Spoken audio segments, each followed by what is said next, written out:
Lepo pozdravljeni, drage gledalke in gledalci. V Novem mestu bo med 16. in 25. novembrom potekal misijon, in sicer v kar 3 mestnih župnijah.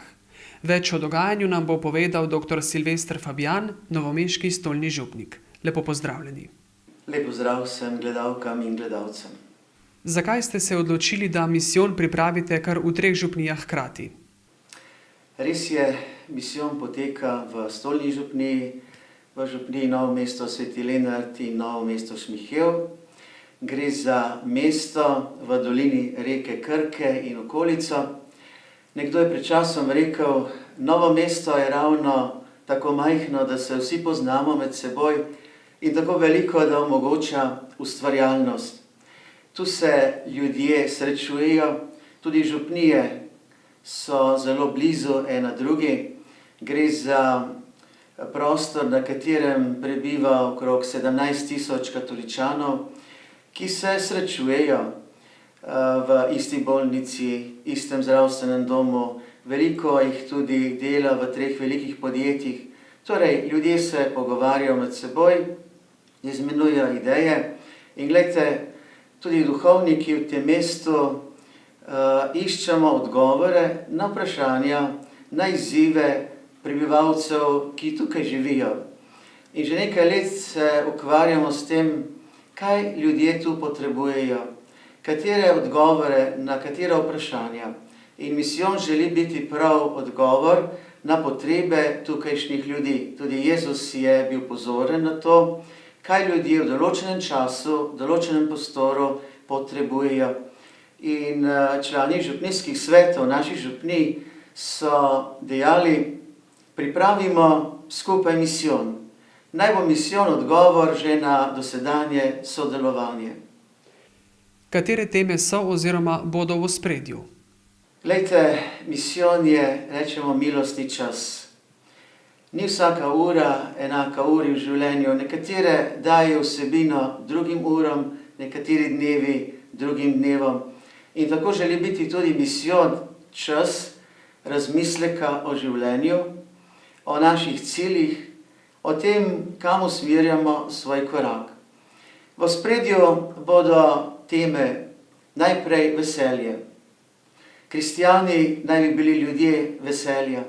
Ali v tem času živimo evangeljsko veselje, ali ga prinašamo v ta prostor. Druga tema bo gotovo sprava. Sprava s seboj, sprava z bližnjimi, to pomeni domačimi, sosedi, sodelavci, sprava z Bogom. Tretja takšna tema bodo zakramenti, ki jih prejemamo in seveda vprašanje, ali z njih tudi živimo. Velik poudarek bo tudi na družini, potem na nedelji in eden glavnih tudi kultura življenja. Kristjani, katoličani naj bi se zavedali, da je življenje Božji dar in ga živeli res polno, veselo.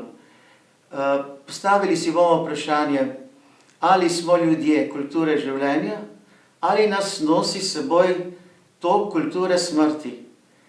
Kultura smrti živim jo, ko mi je življenje težko, ko ga doživljam kot breme, ko je moj korak težak, ko ne vem kot nekam. In glejte, rad bi povabil vse, da je res misijon in tak nov korak kulturi življenja. Na misijonu bodo sodelovali tudi 4 misijonarji. Kakšna bo njihova vloga? Res je, imamo 4 odlične misijonarje. Voditelj ekipe je klarentinec, pater magister Branko Cestnik, vsem dobro poznan. Potem sodeluje še frančiškan, pater dr. Andraž Arko, potem lazarist, gospod Jože Planinšek in kapucin, brat Joško Smokavec. Naloga poslanstva misijonarjev bo, da imajo poleg nagovorov pri svetih mašah tudi čas za pogovore z ljudmi, za obiske bolnih v bolnišnici, v domu starejših, na domovih in predvsem, da so na voljo za sakrament spovedi. Tudi mnogo predavateljev bo sodelovalo na misijonu. Kateri so torej še ostali gostje? Res je, poleg že omenjenih misijonarjev imamo še kar 12 odličnih gostov. Omenil bi na prvem mestu zdravnika, profesor dr. Jožeta Balažica, predavatelja na medicinski in pravni fakulteti in hkrati tudi voditelja Inštituta za kriminologijo v Ljubljani. On bo vodil srečanje namenjeno zdravnikom, zdravstvenemu in negovalnemu osebju. Sodeloval bo tudi vsem dobro znani bolnišnični duhovnik pater Marko Novak. Potem naj omenim znanega blogerja, očeta, dedka, skavta Aleša Čerina, ki bo pripravil srečanje za može infante.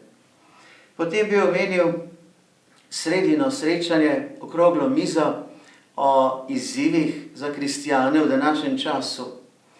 Na tej okrogli mizi bodo sodelovali nadškof docent dr. Marjan Turnšek, sodelovala bosta igralca Nina Ivanič in Gregor Čušin, sodeloval bo tudi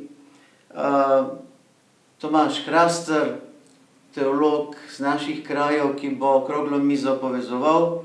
In naj omenim še voditeljica Zavoda Živim, Katarina Nazabandora.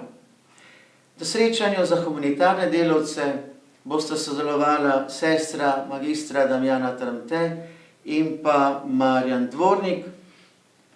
Potem pa na oratorijskem dnevu za otroke še oratorijski animatorji. Kateri so tisti glavni dogodki, ki bi jih izpostavili? Glejte, posebej bi vse gledalke in gledalce povabil na okroglo mizo o izzivih današnjega časa, kako odgovarjati nanje. Rekel sem, da bo to srečanje v sredo o 7:30 zvečer v Barovem zavodu v Šmihelu.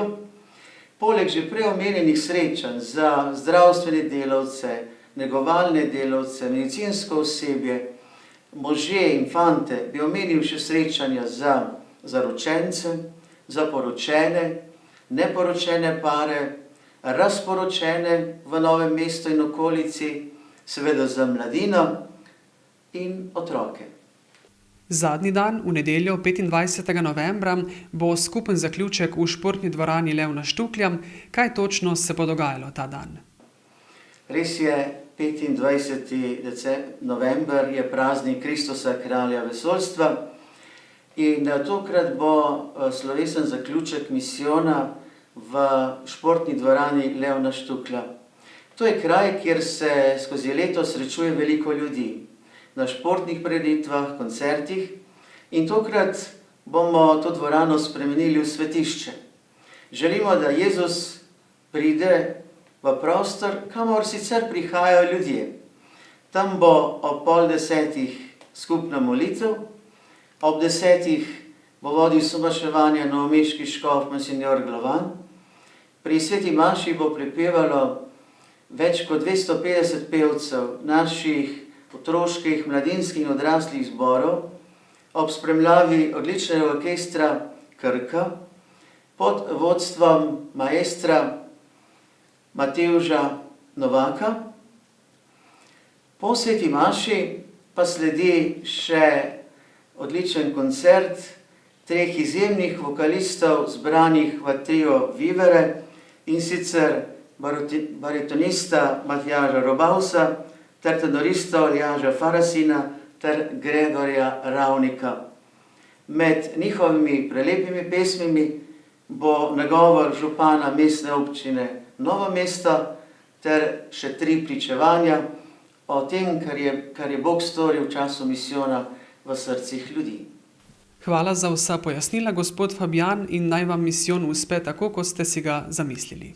Hvala za povabilo na pogovor in na koncu še iskreno vabilo vsem kristjanom, katoličanom in ljudem dobre volje, da se nam pridružite.